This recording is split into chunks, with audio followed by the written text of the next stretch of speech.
북한에서 최고 권력자의 눈에 띄는 것, 여러분은 영광이라고 생각하시겠죠? 하지만 한 평양 특별비행대 기장에게는 그것이 가족 전체의 죽음을 의미했습니다. 그의 아내가 노동절 공연에서 아름다운 동물을 선보인 그날 10만 관중이 박수를 보냈지만 남편만은 식은땀을 흘렸습니다. 과연 무엇이 그를 그토록 두렵게 만들었고 결국 그는 어떤 선택을 했을까요? 지금부터 그 이야기를 들려드리겠습니다. 우선 이 영상을 보시는 감사한 분들이 어느 곳에 사시는지 궁금하네요. 댓글로 알려주세요. 여러분의 관심이 더 많은 탈북민들의 진실된 이야기를 전할 수 있는 힘이 됩니다. 제 이야기를 시작하기 전에 여러분께 하나만 말씀드리고 싶습니다. 저는 북한에서 정말 잘 살았던 사람입니다. 아니, 북한에서 가장 부러움을 받는 자리에 있었다고 해도 과언이 아닙니다. 평양 한복판, 대동강이 훤히 내려다 보이는 고급 아파트에 살았고, 제 아내는 텔레비전에 나오는 유명한 무용수였습니다. 그런 제가 왜 모든 것을 버리고 목숨을 걸고 이 땅까지 왔는지 그 이야기를 들려드리려 합니다. 2013년 봄이었습니다. 저는 그때 44살이었고 순안공항 특별비행대에서 근무한 지 벌써 10년째였습니다. 특별비행대라는 게 뭐냐고요? 쉽게 말씀드리면 최고 지도자, 동무께서 해외에 나가실 때 타시는 비행기를 조종하는 부서입니다. 우리나라로 치면 대통령 전용기 조종사 같은 거죠. 공군에서 20년을 복무하고 실력을 인정받아 이 자리에 온 겁니다. 그날도 저는 평소처럼 새벽 5시에 일어났습니다. 아내 순이가 아직 자고 있는 걸 보며 살짝 미소를 지었죠. 25세 만나 벌써 20년을 함께 산 아내였습니다. 만수대예술단 무용수로 무대에 서던 그 모습이 아직도 눈에 선합니다. 키가 크고 날씬한 몸매에 백조처럼 우아한 춤을 추던 여자였습니다. 평양에서 그 미모로 소문이 자자했죠. 그런 여자가 제 아내가 되어준 게 제 인생 최고의 행운이었습니다. 여보, 조심해서 다녀와요. 아내가 잠결에 중얼거렸습니다. 저는 그녀의 이마에 가볍게 입을 맞추고 집을 나섰습니다. 승용차가 아파트 앞에서 기다리고 있었어요. 전용 운전사가 딸린 생활이었으니까요. 20분 거리에 있는 순안공항까지 가는 동안 평양 시내를 바라봤습니다. 새벽이라 거리가 한산했지만 대동강변의 풍경은 언제 봐도 멋있었습니다. 공항에 도착하니 동료 조종사들이 벌써 나와 있었습니다. 우리는 서로 인사를 나누고 경납고로 향했습니다. 1년에 서너 번 최고 지도자 동무께서 해외 순방을 가실 때면 우리가 비행기를 조종했습니다. 러시아도 가고 중국도 가고 때로는 동남아시아까지도 갔죠. 그럴 때마다 저는 가슴이 벅차올랐습니다. 하늘 위에서 구름을 뚫고 날아갈 때 제가 조국의 가장 중요한 임무를 수행하고 있다는 자부심이 들었거든요.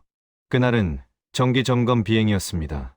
비행기 상태를 확인하고 각종 계기들을 체크하는 일이었죠.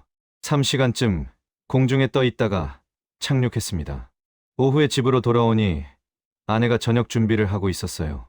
평양냉면을 만들고 있더군요. 진짜 평양냉면은 면발이 쫄깃하고 국물이 시원합니다. 여러분이 남한에서 드시는 냉면하고는 좀 다르죠. 오늘 예술단에서 무슨 일 있었어? 제가 물었습니다. 아내는 40줄에 접어들었지만 여전히 예술단에서 후배들을 가르치고 있었습니다. 공운배우라는 칭호도 받았고 큰 행사 때면 여전히 무대에 서곤 했죠. 다음 달 5월 1일 경기장에서 대공연이 있대요. 저도 동물을 하나 맡았어요. 아내가 밝게 웃으며 말했습니다. 저는 그때만 해도 그게 무슨 의미인지 몰랐습니다. 그 공연이 우리 가족의 운명을 바꿀 줄은 꿈에도 몰랐죠. 저녁을 먹고 나서 우리는 거실에 앉아 텔레비전을 봤습니다. 조선중앙텔레비전에서는 뉴스가 나오고 있었어요. 아들 정민이는 김일성 종합대학에 다니느라 기숙사에 있었고 딸 미희는 자기 방에서 무용 연습을 하고 있었습니다. 평범하고 행복한 저녁이었습니다. 그날 밤 잠자리에 들기 전에 저는 창밖을 내다봤습니다. 대동강 건너편의 불빛들이 반짝이고 있었어요. 평양의 밤은 조용했지만 그 속에서 우리 가족은 안전하고 따뜻했습니다. 저는 제 인생이 완벽하다고 생각했습니다. 좋은 직장, 아름다운 아내, 건강한 자녀들. 이보다 더 바랄 게 뭐가 있겠습니까? 하지만 그때 저는 몰랐습니다. 아무리 높은 자리에 있어도, 아무리 충성스럽게 일해도 한순간에 모든 것이 무너질 수 있다는 것을요. 그리고 그 시작이 바로 한 달 뒤 아내의 그 공연에서 시작될 줄은 상상조차 하지 못했습니다. 한 달이 순식간에 지나갔습니다. 5월 1일 노동절이었죠. 북한에서는 이날이 정말 큰 명절입니다. 여러분도 아시다시피 우리나라도 옛날에는 노동절을 기념했잖아요. 북한에서는 지금도 이날이면 5월 1일 경기장에서 대규모 공연을 합니다. 10만 명이 들어가는 큰 경기장인데 매스게임이며 예술 공연이며 온갖 화려한 행사를 벌입니다. 그날 저는 특별 초청을 받았습니다. 특별비행대 간부들에게 주는 특별석 표였죠. 최고 지도자 동무께서도 관람하시는 자리였으니까 저희 같은 핵심 인원들이 참석하는 겁니다. 저는 군복을 단정히 입고 경기장으로 향했습니다. 가슴이 두근거렸어요. 제 아내가 무대에 서는 모습을 볼 생각에 말이죠. 경기장에 들어서니 정말 장관이었습니다. 10만 명의 관중이 빼곡히 들어차 있었고 무대는 형형색색 조명으로 빛나고 있었습니다. 최고 지도자 동무께서 앉으시는 특별석은 경기장 정중앙 제일 좋은 위치였고 저는 그 옆 간부석에 앉았습니다. 공연이 시작되었습니다. 집단 무용, 노래, 매스게임이 이어졌죠. 그리고 중반부쯤 아내의 동무 차례가 왔습니다. 무대 조명이 어두워지더니 한 줄기 조명이 무대 중앙을 비췄습니다. 그 빛 속에 제 아내 순이가 서 있었습니다. 하얀 한복 치마 저고리를 입은 아내는 정말 아름다웠습니다. 40이 넘은 나이였지만 무대 위에서는 20대처럼 우아했어요. 음악이 흐르기 시작했고 아내는 춤을 추기 시작했습니다. 백조가 호수 위를 나는 것처럼 버드나무 가지가 바람에 흔들리는 것처럼 부드럽고 아름다운 춤이었습니다. 10만 관중이 숨을 죽이고 지켜봤습니다. 저도 넋을 잃고 봤죠. 20년을 함께 살았지만 무대 위의 아내를 볼 때마다 첫눈에 반했던 그날이 떠올랐습니다. 5분 정도의 동무였는데 그게 참 길게도 느껴지고 또 짧게도 느껴졌습니다. 공연이 끝나자 우레와 같은 박수가 터져 나왔습니다. 저도 열심히 박수를 쳤죠. 그런데 그때였습니다. 옆자리에 앉았던 당 간부가 제 팔을 슬쩍 건드렸습니다. 저기 좀 보시오. 그가 턱으로 가리키는 곳을 보니 최고 지도자 동무께서 앉아 계셨습니다. 그분도 박수를 치고 계셨는데 표정이 어떻게 설명해야 할까요? 굉장히 만족스러워 보이셨습니다. 고개를 끄덕이시면서 옆에 계신 당 간부에게 뭔가 말씀하시는 것 같았어요. 그 순간 제 가슴이 철렁했습니다. 왜 그랬는지 저도 모르겠어요. 분명 좋은 일이었습니다. 최고 지도자 동무께서 제 아내의 공연을 좋아하신 거잖아요. 그런데 왜인지 불길한 예감이 들었습니다. 공연이 끝나고 저는 뒤편 대기실로 아내를 만나러 갔습니다. 아내는 땀을 흘리며 화장을 고치고 있었어요. 정말 멋있었어, 여보. 제가 말했습니다. 아내가 환하게 웃었죠. 당신이 와 있는 줄 알고 더 열심히 쳤어요. 우리는 함께 집으로 돌아왔습니다. 그날 저녁은 정말 행복했어요. 아내의 성공적인 공연을 축하하며 술 한 잔을 나눴습니다. 아들 정민이도 학교에서 돌아와 어머니를 축하해줬고 딸 미희는 나도 엄마처럼 되고 싶어라며 좋아했습니다. 하지만 그날 밤 잠자리에 들었을 때 저는 계속 불안했습니다. 최고 지도자 동무의 그 표정이 자꾸 떠올랐거든요. 옆에서 아내가 편안하게 잠든 모습을 보면서도 제 마음 한구석은 무거웠습니다. 다음날 출근했을 때였습니다. 동료 기장 한 명이 저를 조용히 불러내더군요. 우리는 경납고 B편으로 갔습니다. 주변에 아무도 없는 걸 확인한 그가 낮은 목소리로 말했습니다. 어제 공연 봤네. 자네 부인 춤 정말 훌륭하더군. 고맙네. 그런데 말일세. 조심하게. 무슨 소리야? 동료는 주변을 다시 한번 살피더니 말했습니다. 최고 지도자 동무께서 자네 부인 공연을 아주 마음에 들어 하셨다고 하더군. 공연 끝나고 훌륭하다. 정말 훌륭해라고 하셨다는 거야. 땅 간부들한테 이 동무는 누구인가 하고 물어보셨다더군. 저는 가슴이 철렁 내려앉았습니다. 동료가 계속 말했습니다. 이거 좋은 일이 아닐 수도 있네. 자네도 알다시피 예전에 비슷한 일이 있었잖아. 기억하나? 10년 전쯤 가극단 배우 말일세. 저는 기억했습니다. 10년 전 한 가극단 여배우가 최고 지도자의 눈에 들었던 일이 있었습니다. 그 여자는 갑자기 특별 공연단에 차출되었고 얼마 안 가서 남편은 사상 문제로 숙청당했다는 소문이 돌았죠. 자세한 건 아무도 몰랐습니다. 그저 어느 날 갑자기 그 사람이 사라졌을 뿐이었습니다. 그건 소문일 뿐이야. 제가 떨리는 목소리로 말했습니다. 동료가 제 어깨를 두드렸습니다. 그러길 바라네. 하지만 조심하게. 앞으로 무슨 일이 생기면 말일세. 잘 대처하게. 그날 이후로 저는 잠을 제대로 잘 수가 없었습니다. 혹시 무슨 연락이 올까? 혹시 무슨 일이 생길까? 계속 불안했습니다. 아내에게는 아무 말도 하지 않았어요. 괜히 걱정시킬 필요는 없다고 생각했거든요. 하지만 제 불안은 기우가 아니었습니다. 일주일 뒤 정말로 전화가 한 통 걸려왔습니다. 일주일 뒤였습니다. 그날도 저는 공항에서 근무를 마치고 집으로 돌아오는 길이었습니다. 운전사가 모는 차 안에서 저는 창밖을 멍하니 바라보고 있었죠. 요즘 들어 자꾸 불안한 생각이 들었거든요. 아무 일도 일어나지 않았는데 왜 이렇게 마음이 무거운지 모르겠더군요. 집에 도착하니 아내가 거실 소파에 앉아 있었습니다. 평소와 달리 표정이 좋지 않았어요. 저녁 준비도 안 하고 그냥 앉아 있는 모습이 이상했습니다. 무슨 일 있어? 제가 물었습니다. 아내가 천천히 고개를 들었습니다. 눈이 조금 붉어 보였어요. 오늘 예술단에서 연락이 왔어요. 무슨 연락? 저를 특별공연단에 선발했대요. 다음 주부터 만수대 의사당에서 주 2회에서 3회 정도 공연을 해야 한답니다. 저는 그 말을 듣는 순간 온몸이 얼어붙는 것 같았습니다. 만수대 의사당이라는 곳은 최고 간부들만 출입하는 곳입니다. 그리고 그곳에서 하는 공연은 최고 지도자, 동무와 그 측근들을 위한 공연이었습니다. 거절할 수는 없어? 제가 떨리는 목소리로 물었습니다. 아내가 고개를 저었습니다. 당 조직부에서 직접 연락이 왔어요. 이건 영광스러운 일이라고. 거절할 수 있는 게 아니래요. 그날 저녁은 식탁에 둘러앉았지만 아무도 제대로 밥을 먹지 못했습니다. 저는 숟가락을 들었다 놨다를 반복했고 아내도 마찬가지였습니다. 다행히 아이들은 학교에 있어서 우리 둘만 집에 있었습니다. 여보, 뭐가 문제인데요? 이게 좋은 일 아닌가요? 아내가 조심스럽게 물었습니다.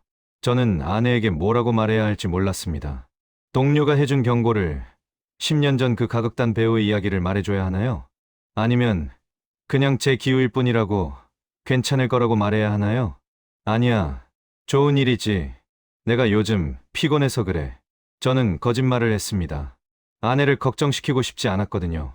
다음 주부터 아내는 정말로 만수대 의사당에서 공연을 하기 시작했습니다. 처음 2, 3주는 별일 없었습니다. 아내는 공연하고 집에 돌아와서 오늘도 잘 끝났어라고 말했죠. 저는 조금씩 안심하기 시작했습니다. 아, 내가 괜한 걱정을 했구나.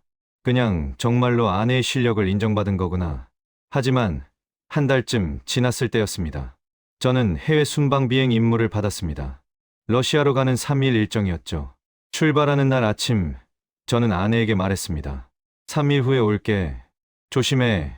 네, 당신도 조심해서 다녀와요. 평범한 인사였습니다. 하지만 그때 제 가슴 한구석이 무거웠던 건 아마 무의식적으로 뭔가 느꼈던 것 같습니다. 러시아 순방을 마치고 평양에 돌아왔을 때 아내의 얼굴이 달라져 있었습니다. 뭔가 지쳐 보였고 눈빛에 생기가 없었어요. 무슨 일 있었어? 제가 물었지만 아내는 아니에요. 그냥 피곤해서 그래요 라고만 했습니다. 하지만 저는 알 수 있었어요. 뭔가 있다는 걸. 그리고 며칠 후 집에 전화가 한 통 걸려왔습니다. 저녁 8시쯤이었죠. 아내가 전화를 받았는데 갑자기 표정이 굳어지더니 네, 알겠습니다 라고만 반복했습니다. 전화를 끊은 아내는 한참 동안 말이 없었어요. 누구였어? 땅 조직부에서요. 내일 특별 공연이 있대요. 그날 이후로 아내에게 직접 전화가 오기 시작했습니다. 당 조직부라는 데서, 때로는 보위부라는 데서 전화가 왔어요. 내일 공연 준비하라. 이번 주 금요일 특별 행사가 있다. 토요일 오후에 리허설이 있다. 점점 더 자주 전화가 왔습니다. 그리고 한 달쯤 지났을 때 더 충격적인 일이 일어났습니다. 제가 또 해외 순방을 갔다 온 다음 날이었습니다. 아내가 눈물을 흘리며 제게 말했습니다. 여보, 어제 공연 끝나고 최고 지도자 동무께서 저를 직접 부르셨어요. 제 심장이 멎는 것 같았습니다. 뭐라고 하셨는데? 춤을 정말 잘 춘다고. 앞으로 자주 보고 싶다고 하셨어요. 그리고 아내가 말을 멈췄습니다. 저는 다그쳐 물었습니다. 그리고 뭐? 제 손을 잡으셨어요. 그 순간 저는 무너져 내렸습니다. 여러분, 북한에서 최고 지도자 동무의 그런 관심이 무엇을 의미하는지 아십니까? 그건 명령입니다. 거부할 수 없는 명령이죠. 그리고 그 명령을 방해하는 사람은 제거됩니다. 다음날 출근했을 때 보위부 소속 간부 한 명이 저를 찾아왔습니다. 작은 방으로 저를 데리고 가더니 이렇게 말했습니다. 기장, 동무의 부인이 최고 지도자 동무의 총애를 받고 있어. 이것은 동무 가문의 큰 영광이요. 동무는 부인이 잘 협조할 수 있도록 도와야 하오. 협조라니요? 무슨 협조를 말하는 겁니까? 저는 잘 모르겠습니다. 제가 떨리는 목소리로 말했습니다. 보위부 간부가 차갑게 웃었습니다. 모르면 배워야지. 기장 동무는 지금까지 충성스럽게 일해왔소. 앞으로도 그래야 하오. 부인 문제로 불필요한 잡음이 일어나서는 안 돼요. 알겠소? 그것은 명백한 협박이었습니다. 제가 아내를 지키려 들면 저를 제거하겠다는 뜻이었죠. 그날 밤 저는 잠을 한숨도 자지 못했습니다. 옆에서 자고 있는 아내를 바라보며 저는 주먹을 불끈 쥐었습니다. 20년을 함께 산 아내입니다. 두 아이의 어머니입니다. 제 인생에서 가장 소중한 사람입니다. 그런데 이제 그녀를 저는 차마 생각할 수가 없었습니다. 북한에서는 말입니다. 여러분, 아무리 높은 자리에 있어도 개인은 아무것도 아닙니다. 권력 앞에서 우리는 그저 벌레 같은 존재일 뿐입니다. 그날 밤 저는 처음으로 깨달았습니다. 이곳에서는 살 수 없다고. 아내를 지키려면, 가족을 지키려면 이 지옥 같은 곳을 떠나야 한다고. 그날 이후 일주일이 지났습니다. 저는 아내와 마주 앉아 진지한 대화를 나눴습니다. 아이들이 모두 학교에 간 조용한 오후였죠. 여보, 솔직하게 말해줘. 지금 무슨 일이 벌어지고 있는 거야? 제가 물었습니다. 아내는 한참을 망설이다가 입을 열었습니다. 지난주에 또 공연이 있었어요. 공연이 끝나고 최고 지도자 동무께서 저를 따로 부르셨어요. 차 한잔 하자고. 아내의 목소리가 떨렸습니다. 저는 주먹을 불끈 쥐었지만 참았습니다. 거절했어? 거절하려고 했어요. 몸이 안 좋다고 집에 가봐야 한다고 말씀드렸죠. 그랬더니 그랬더니 표정이 차갑게 변하시더라고요. 리순이 동무는 나를 거절하는 건가? 하고 물으시는데 그 순간 온몸이 얼어붙었어요. 저는 알고 있었습니다. 북한에서 최고 지도자를 거절한다는 것은 곧 죽음을 의미한다는 것을요. 그래서 차 한 잔만 하고 나왔어요. 하지만 여보, 다음에는 더 이상 거절할 수 없을 것 같아요. 저도 무서워요. 아내가 눈물을 흘렸습니다. 20년을 함께 살면서 아내가 우는 모습을 몇 번이나 봤을까요? 손에 꼽을 정도였습니다. 그런 아내가 제 앞에서 무너져 내리는 모습을 보니 제 심장이 찢어지는 것 같았습니다. 괜찮아. 내가 뭔가 방법을 찾을게. 저는 그렇게 말했지만 사실 방법이 없다는 걸 알고 있었습니다. 북한에서 최고 지도자의 명령을 거역할 방법은 없습니다. 다만 한 가지, 도망치는 것뿐이죠. 하지만 상황은 더 나빠졌습니다. 그 다음 주 월요일 출근했을 때 부대장이 저를 불렀습니다. 기장 동무, 다음 주 중국 순방 일정에서 제외되었소. 네. 왜 그렇습니까? 위에서 내려온 지시요. 이유는 모르겠소만 당분간 국내 비행만 담당하라고 했소. 제 얼굴에서 피가 싹 빠졌습니다. 이건 명백한 신호였습니다. 해외 순방에서 제외된다는 건 더 이상 신뢰받지 못한다는 뜻입니다. 그리고 그 다음 단계는 숙청입니다. 며칠 후에는 더 노골적인 일이 벌어졌습니다. 보위부에서 저를 호출했습니다. 작은 신문실 같은 곳에 앉혀놓고 한 간부가 물었습니다. 기장 동무는 최근 해외 비행 중에 이상한 행동을 한 적이 없소? 없습니다. 중국에서 누군가를 만난 적은 업무상 필요한 사람들만 만났습니다. 동무의 사상이 흔들리고 있다는 제보가 들어왔소. 자본주의 문화에 물들어 있다는 거요. 이건 완전히 조작된 혐의였습니다. 저는 20년 넘게 충성스럽게 일해왔습니다. 하지만 북한에서는 혐의를 만드는 건 식은 죽 먹기입니다. 누군가를 제거하고 싶으면 그냥 혐의를 씌우면 되는 거죠. 그런 일 없습니다. 저는 충성스럽게.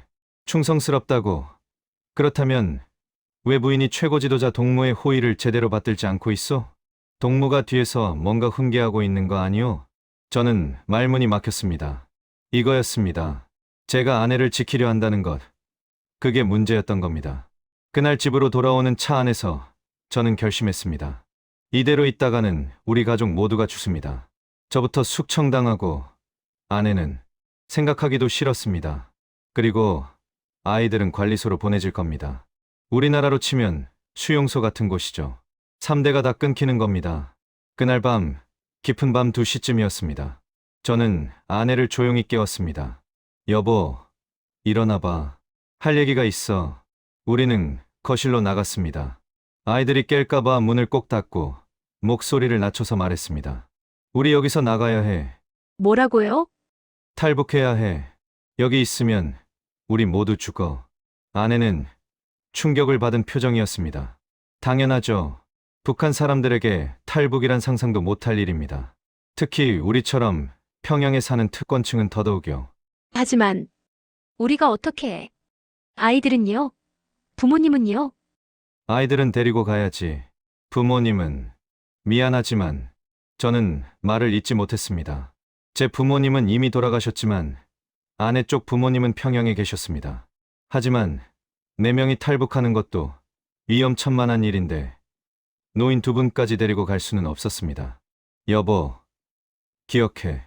10년 전 그 가극단 배우 말이야. 남편이 어떻게 됐는지 알지? 그 사람은 사상 문제로 정치범 수용소로 갔어. 그리고 가족들도 다 끌려갔지. 우리도 똑같이 될 거야. 아내가 입술을 깨물었습니다. 그녀도 알고 있었습니다. 살기 위해서야. 우리 아이들 미래를 위해서야. 여기서는 더 이상 미래가 없어. 한참을 침묵이 흘렀습니다. 그리고 아내가 천천히 고개를 끄덕였습니다. 알았어요. 당신을 믿을게요. 다음 날부터 저는 조심스럽게 준비를 시작했습니다. 다행히 저는 10년 동안 해외 순방을 다니면서 중국 돈을 조금씩 모아뒀었습니다. 외화를 개인이 갖고 있는 건 불법이지만 만약을 대비해서 숨겨뒀던 겁니다. 그게 지금 우리를 살릴 돈이 되는 거였죠. 그리고 조심스럽게 브로커를 알아봤습니다. 공항에서 일하다 보니 중국을 오가는 사람들을 알고 있었거든요. 한 조종사 동료를 통해 중국 조선족 브로커와 연락이 닿았습니다. 가족 4명이 넘어가려면 돈이 많이 듭니다. 1인당 $1,000씩, 총 $4,000요. 엄청난 돈이었습니다. 하지만 저는 가지고 있었습니다. 10년간 모은 돈이 $5,000 정도 됐거든요. 할 수 있어. 아이들에게는 출발 일주일 전에야 말했습니다. 아들 정민이는 20이었고 딸 미희는 17이었죠. 너희들 아버지 말 잘 들어라. 우리 북한을 떠날 거다. 아이들이 놀란 표정으로 저를 쳐다봤습니다. 저는 모든 것을 설명했습니다. 어머니에게 무슨 일이 벌어지고 있는지, 우리 가족이 얼마나 위험한지, 우리가 여기 남으면 어머니는, 아버지는 숙청당하고 너희들은 관리소로 갈 거다. 살기 위해서는 떠나야 해. 정민이가 고개를 끄덕였습니다. 아버지, 저도 알고 있었어요. 요즘 집 분위기가 이상하다는 걸. 아버지를 믿을게요. 추석 명절 일주일 전이었습니다. 저는 친척들을 찾아다녔습니다. 마지막 인사였죠. 물론 아무에게도 진실은 말하지 않았습니다. 그저 명절 잘 보내라고 건강하라고만 했습니다. 마지막 밤 저는 대동강변 아파트 창가에 섰습니다. 평양의 야경이 보였어요. 20년 넘게 살았던 이 도시. 하지만 이제 떠나야 합니다. 살기 위해서. 2016년 추석 명절이었습니다. 북한에서도 추석은 큰 명절이거든요. 사람들이 고향에 가고 친척들을 만나러 다니는 시기죠. 바로 그 틈을 노렸습니다. 명절에는 건문이 조금 느슨해지고 사람들 이동이 많아서 눈에 덜 띄니까요. 새벽 3시였습니다. 저는 아내와 아이들을 조용히 깨웠습니다. 일어나. 시간이 됐어. 우리는 평소에 입던 옷을 입었습니다. 특별한 옷을 입으면 수상하게 보이니까요. 가방도 작은 것 하나만 들었어요. 그 안에는 돈과 신분증, 그리고 최소한의 옷까지만 넣었습니다. 평양의 집, 가구, 그 모든 것을 두고 가는 겁니다. 거실을 마지막으로 둘러봤습니다. 20년을 살았던 집이었어요. 아이들이 태어나서 자란 집이고 행복했던 추억이 가득한 곳이었죠. 하지만 돌아볼 시간은 없었습니다. 가자. 새벽 3시 반, 우리는 집을 나섰습니다. 아파트 계단을 조용히 내려갔어요. 다행히 아무도 없었습니다. 밖에는 제가 미리 준비해둔 차가 기다리고 있었습니다. 평소에 저를 태워주던 운전사였는데 거에게 돈을 주고 입을 막았죠. 출발하시죠. 운전사가 말했습니다. 차는 조용히 평양 시내를 빠져나갔습니다. 새벽이라 거리는 텅 비어 있었어요. 대동강을 지나가면서 저는 창밖을 봤습니다. 평양의 불빛들이 점점 멀어졌습니다. 안녕, 평양. 안녕, 내 고향. 함경북도 국경 지역까지는 차로 10시간쯤 걸립니다. 우리는 추석 명절에 친척 방문 간다는 핑계를 댔죠. 첫 번째, 검문소가 나타났습니다. 심장이 터질 것 같았어요. 신분증 보여주시오. 군인이 말했습니다. 저는 간부증을 내밀었습니다. 특별비행대 기장이라는 신분증이었죠. 군인이 신분증을 보더니 태도가 바뀌었습니다. 아, 기장 동무. 어디 가시오? 명절이라 함경북도 친척 보러 갑니다. 그러시오. 잘 다녀오시오. 검문소를 무사히 통과했습니다.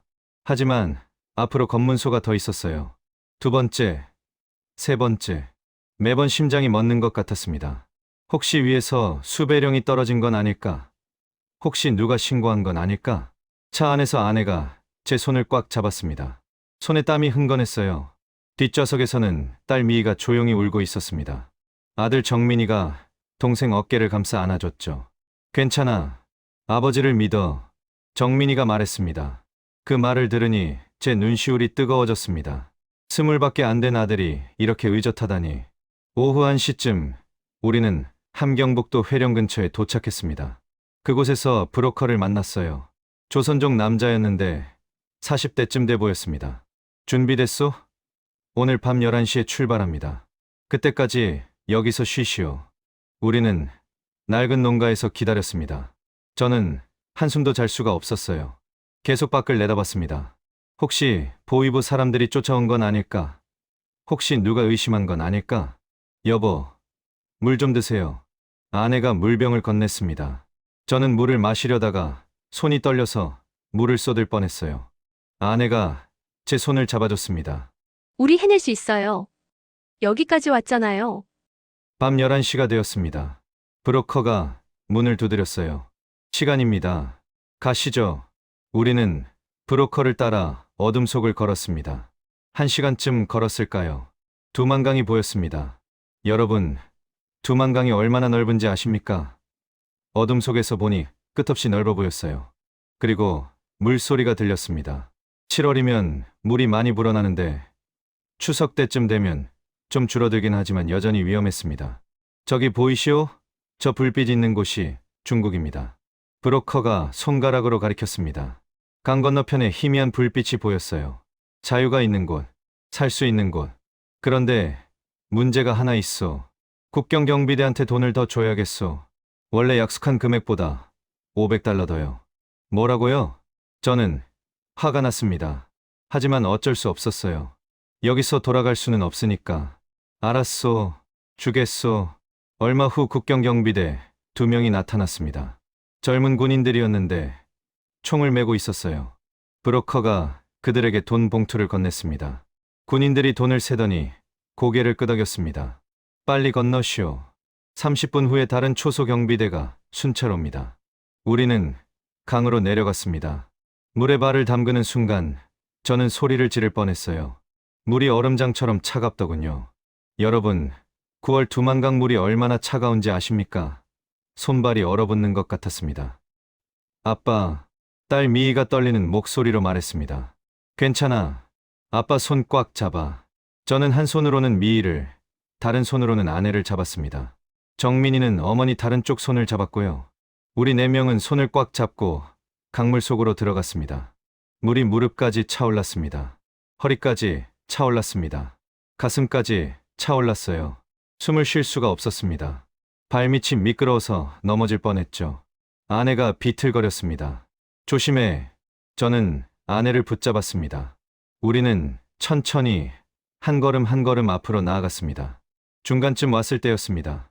갑자기 뒤에서 고함 소리가 들렸어요. 거기서 다른 경비대였습니다. 뇌물받지 않은 경비대가 순찰을 온 겁니다. 불빛이 우리를 비췄어요. 총 쏜다. 그 순간 저는 소리쳤습니다. 뛰어. 빨리. 우리는 미친 듯이 강물을 헤쳤습니다. 뒤에서 총소리가 들렸어요.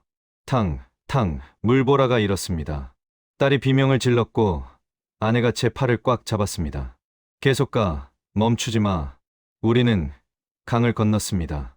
마침내 강 건너편 땅에 발이 닿았을 때 저는 주저앉고 말았습니다. 온몸이 떨렸어요. 추위 때문인지 공포 때문인지 알 수 없었습니다. 우리 해냈어요. 아내가 숨을 헐떡이며 말했습니다. 아이들도 땅에 주저앉아 있었어요. 우리는 살았습니다. 총알을 피해서 차가운 강물을 건너서 우리는 살아남았습니다.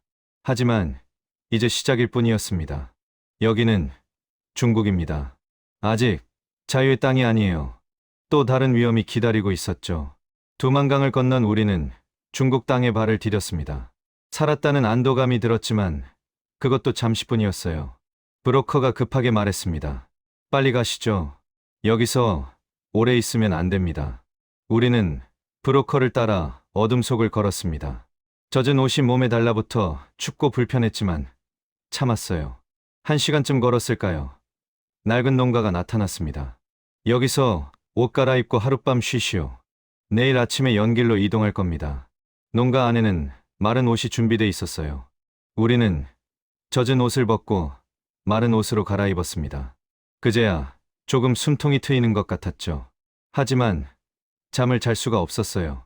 조금만 소리가 나도 깜짝깜짝 놀랐습니다.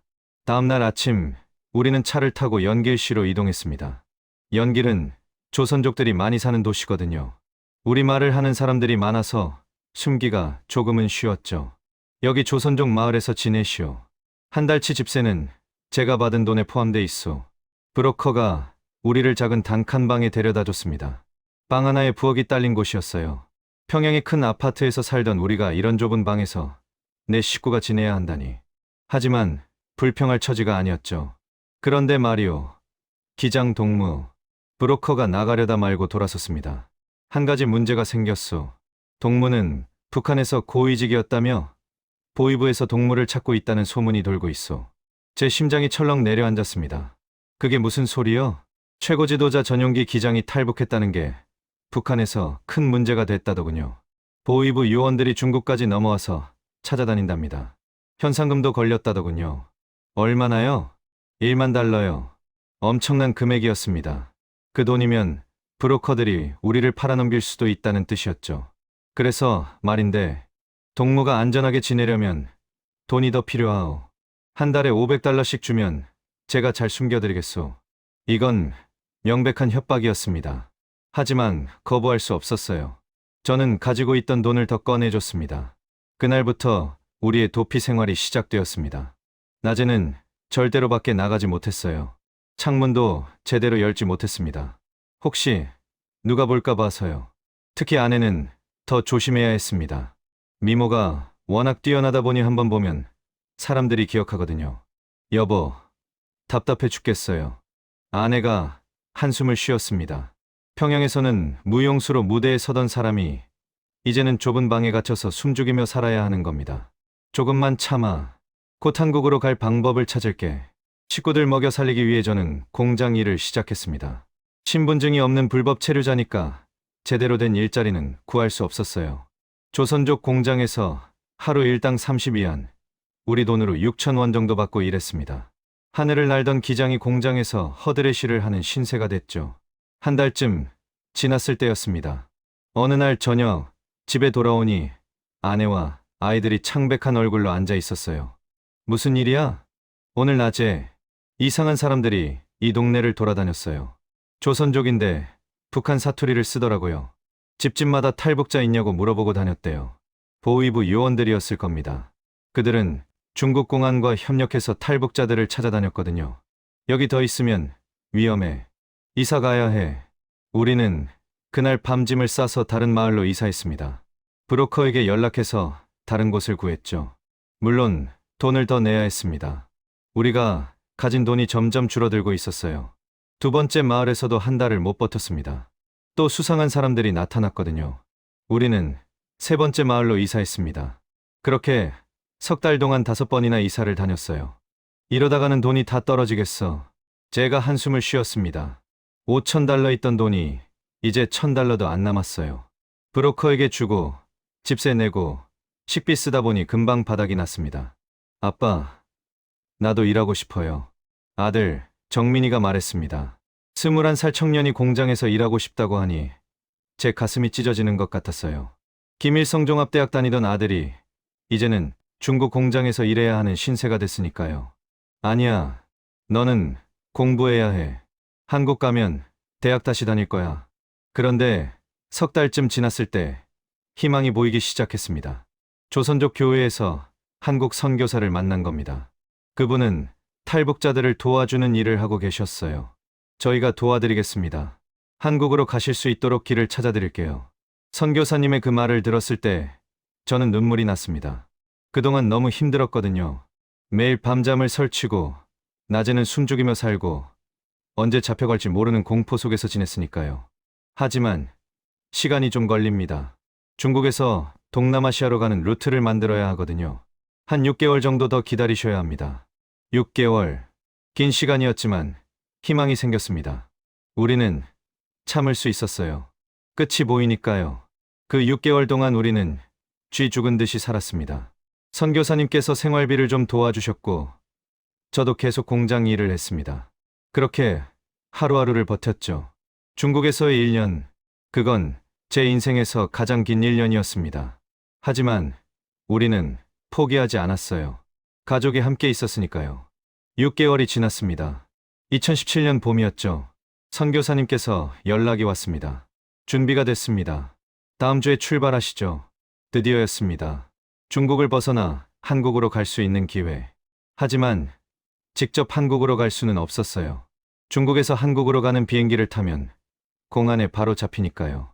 그래서 동남아시아를 거쳐 가야 했습니다. 라오스를 거쳐서 태국으로 가실 겁니다. 태국에 있는 한국 대사관에 도착하면 안전합니다.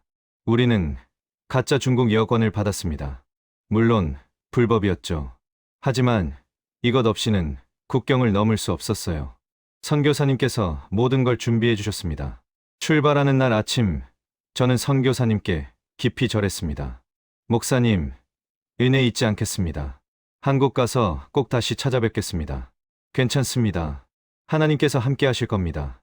기도하겠습니다. 우리는 버스를 타고 국경으로 향했습니다. 가슴이 두근거렸어요. 이번이 마지막 기회였습니다. 만약 실패하면 우리는 북한으로 송환될 겁니다. 그럼 정치범 수용 소행이죠. 중국과 라오스 국경에 도착했습니다. 검문소에서 가짜 여권을 내밀었어요. 심장이 터질 것 같았습니다. 만약 가짜인 게 들키면 통과.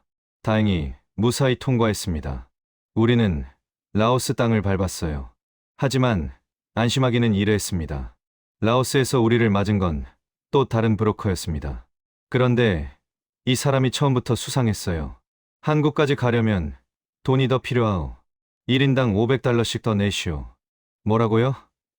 이미 다 지불했는데요. 그건 중국까지 금액이고 여기서 태국까지는 별도요. 이건 완전히 사기였습니다. 하지만 여기서 돌아갈 수도 없고 경찰에 신고할 수도 없었어요. 우리는 불법 체류자니까요. 돈이 없습니다. 제가 말했습니다. 정말로 돈이 없었어요. 중국에서 다 써버렸거든요. 돈이 없으면 곤란한데요. 브로커가 험악한 표정을 지었습니다. 그리고 어디론가 전화를 걸더군요. 제 심장이 철렁했습니다. 1시간 후 라오스 경찰이 나타났습니다. 브로커가 우리를 신고한 겁니다. 여권 보여주세요. 우리는 끌려갔습니다. 라오스 이민국 구치소였어요. 좁은 방에 우리 가족 넷이 갇혔습니다. 북한 사람들이죠? 중국으로 송환될 겁니다. 이민국 직원이 말했습니다. 중국으로 송환되면 중국은 우리를 다시 북한으로 넘길 겁니다. 그럼 우리는 안 됩니다. 저희는 한국으로 가야 합니다. 제가 필사적으로 외쳤습니다.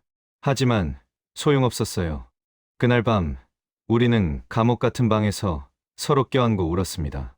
여기까지 왔는데 이렇게 끝나는 건가요? 아내가 제 손을 꽉 잡았습니다. 여보, 포기하지 마요. 다음 날 아침 기적이 일어났습니다. 한국 선교사 네트워크에서 연락이 온 겁니다. 중국에 계시던 목사님께서 라오스에 있는 다른 선교사님께 도움을 요청하신 거였어요. 라오스 한인 선교사님이 이민국에 찾아오셨습니다. 그분은 라오스 정부와 연줄이 있으셨어요. 이 사람들은 북한 정치범입니다. 북한으로 보내면 죽습니다. 태국으로 보내주십시오. 선교사님께서 이민국 직원들을 설득하셨습니다. 그리고 몇십만 원의 벌금을 대신 내주셨죠. 감사합니다. 정말 감사합니다. 저는 선교사님 앞에서 눈물을 흘렸습니다. 여러분, 정말 기도의 힘을 믿게 됐어요. 하나님께서 우리를 버리지 않으신 겁니다. 사흘 후 우리는 버스를 타고 태국 국경으로 향했습니다. 이번에는 선교사님께서 직접 동행해 주셨어요. 태국에 도착하자마자 방콕에 있는 한국 대사관으로 달려갔습니다. 대사관 문 앞에 섰을 때 저는 그 태극기를 보고 눈물이 났습니다. 저 깃발 아래가 우리가 갈 곳입니다. 우리의 조국, 대한민국. 저희는 북한에서 온 탈북민입니다. 대한민국 국민으로 보호해 주십시오. 영사님 앞에서 저는 무릎을 꿇고 말했습니다. 영사님께서 저희를 일으켜 세우셨어요. 일어나세요. 이제 안전합니다. 대한민국이 보호하겠습니다. 그 말을 듣는 순간 저는 주저앉고 말았습니다. 1년 반 동안 숨죽이며 살았습니다. 매일 밤 악몽에 시달렸고 언제 잡힐까 두려워 떨었습니다. 하지만 이제 끝났습니다. 아내가 제 옆에 앉아 함께 울었습니다. 아이들도 울었어요. 우리는 살았습니다. 가족이 함께 모두 무사히 살아남았습니다. 대사관에서 이틀을 머물렀습니다. 그리고 한국행 비행기표를 받았어요. 마침내 한국으로 갈 수 있게 된 겁니다. 비행기를 타기 전날 밤 저는 태국 호텔 창밖을 바라봤습니다. 별이 빛나고 있었어요. 같은 별 아래 북한에는 아직도 고통받는 사람들이 있습니다. 제 친척들도 있고 동료들도 있죠. 언젠가는 그들도 자유를 누릴 수 있을까요? 제가 중얼거렸습니다. 아내가 제 손을 잡았습니다. 언젠가는요, 우리가 증언해야 해요. 북한의 진실을. 2017년 5월, 우리는 인천공항에 도착했습니다. 비행기 문이 열리고 탑승교를 걸어 나갈 때, 저는 한국 땅을 밟는다는 게 실감이 나지 않았어요. 정말로 여기까지 온 걸까? 이게 꿈은 아닐까? 공항 밖으로 나왔을 때, 처음 본 풍경에 우리 가족은 그저 멍하니 서 있었습니다. 차들이 쌩쌩 달리고, 사람들이 자유롭게 걸어다니고, 큰 광고판에는 온갖 상품들이 빛나고 있었어요. 북한에서는 상상도 못할 풍경이었습니다. 여기가 정말 우리나라인가요? 딸 미희가 눈을 크게 뜨고 물었습니다. 그래, 여기가 우리나라야. 같은 말을 쓰고 같은 민족이지만 너무나 다른 세상이었죠. 우리는 국가정보원 조사를 받았습니다. 탈북 경위를 설명하고 신원을 확인받는 과정이었어요. 일주일 정도 걸렸습니다. 그리고 나서 하나원이라는 곳으로 갔습니다. 탈북민들이 한국 생활을 배우는 교육기관이죠. 하나원에서 석 달을 보냈습니다. 한국 사회에 대해 배우고 취업 교육도 받았어요. 처음에는 모든 게 낯설었습니다. 은행 계좌 만드는 법, 병원 가는 법, 지하철 타는 법, 평범한 것들이 우리에겐 다 새로웠어요. 아버지, 저기 편의점에 24시간 내내 불이 켜져 있어요. 아들 정민이가 신기해했습니다. 북한에서는 밤이 되면 온 도시가 깜깜했거든요.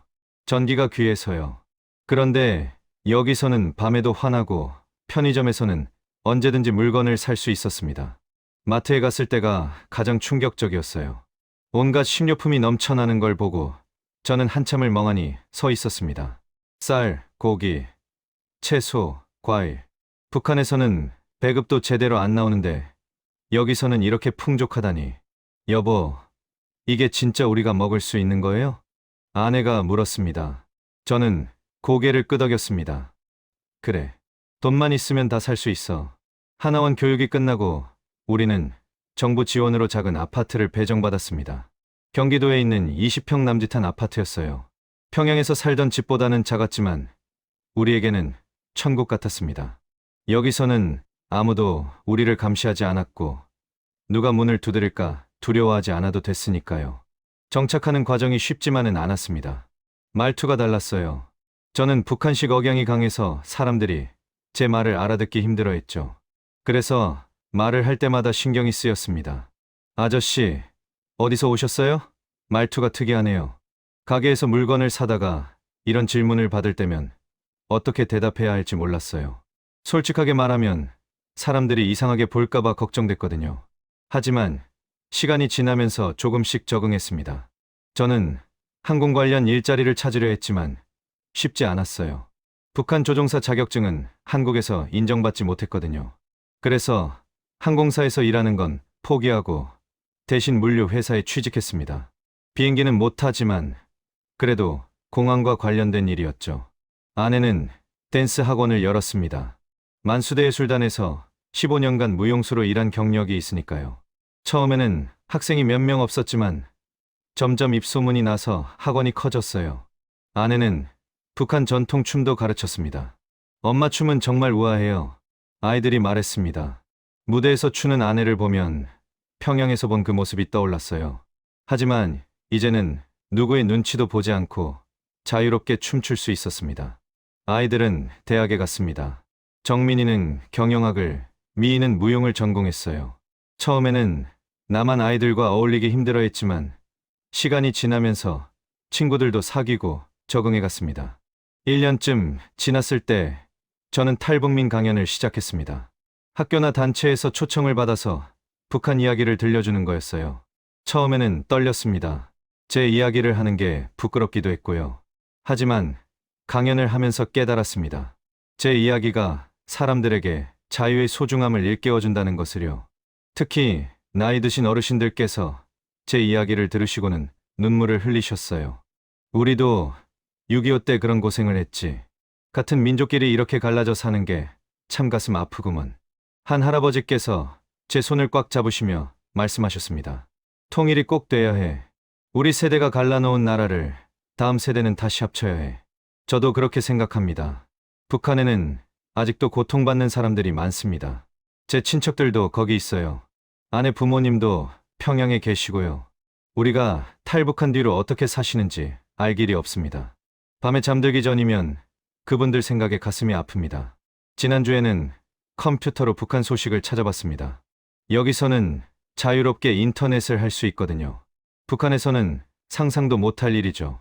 뉴스를 보다가 평양거리 영상이 나왔는데 제가 살던 아파트가 보였어요. 대동강도 보이고 눈물이 났습니다. 언젠가는 다시 갈 수 있겠죠? 아내가 물었습니다. 저는 고개를 끄덕였습니다. 그럼 통일이 되면 당당하게 고향에 갈 거야. 지금 저는 55입니다. 아직 한참 살 나이죠. 제가 살아있는 동안 통일을 볼 수 있을까요? 잘 모르겠습니다. 하지만 희망을 잃지 않습니다. 여러분께 말씀드리고 싶습니다. 자유는 공짜가 아닙니다. 저는 모든 것을 버리고 목숨을 걸어야 자유를 얻었어요. 하지만 여러분은 이미 자유 속에 살고 계십니다. 그 자유가 얼마나 소중한지 부디 잊지 마십시오. 그리고 북한에 계신 2,500만 동포들을 기억해 주십시오. 그들도 우리와 같은 사람들입니다. 같은 말을 쓰고 같은 노래를 부르고 같은 피가 흐르는 형제자매들이에요. 오늘도 저는 기도합니다. 북한의 자유가 오기를, 우리 민족이 다시 하나가 되기를. 그날이 오면 저는 아내와 아이들 손을 잡고 평양에 갈 겁니다. 대동강변을 걸으며 우리 돌아왔다고 외칠 겁니다. 그때까지 저는 여기서 열심히 살 겁니다.